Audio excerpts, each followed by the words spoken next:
ഒരു പൊതുവായ പ്രവർത്തനമാണ് ഞാൻ നടത്തുന്നത്. ഇത് ഞാനൊരു പാരമ്പര്യമായി ചെയ്തു തരുന്ന ഒരു കർമ്മമൊന്നുമല്ല. ഞാനേ ഇവിടെ പ്രസിഡന്റ് ആകാവൂ, ഞാനേ സെക്രട്ടറി ആകാവൂ, അതിനപ്പുറമൊന്നും പാടില്ല. ഞാൻ പറയുന്നതായിരിക്കണം ഇവിടുത്തെ നിയമം. കമ്മിറ്റി എന്നൊക്കെ പറഞ്ഞാൽ അതൊരു പേരിനാണ്, സംഗതി ഞാനാണ് തീരുമാനിക്കുക. ആ ധാർഷ്ട്യത്തിന്റെ പേരല്ല മുസ്ലിം പൊതുപ്രവർത്തകൻ എന്ന്. ഏതെങ്കിലും മഹല്ലിൽ അങ്ങനെയൊക്കെ ഉണ്ട് എന്നൊന്നുമല്ല ഞാൻ പറയണത്, തീരെ ഇല്ല എന്ന് പറയുകയുമല്ല.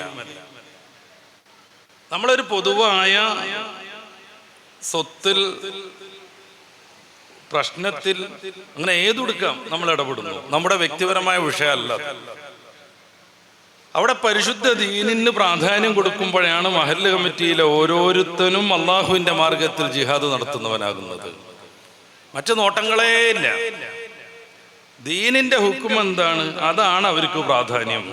ചിലപ്പോൾ പ്രതിപക്ഷത്ത് വരുന്ന നമ്മുടെ സ്വന്തക്കാരായിരിക്കും, പക്ഷെ എന്നാലും തീരുമാനമെടുക്കേണ്ടത് ദീനിന്റെ നിയമം അനുസരിച്ച് മാത്രമാകണം.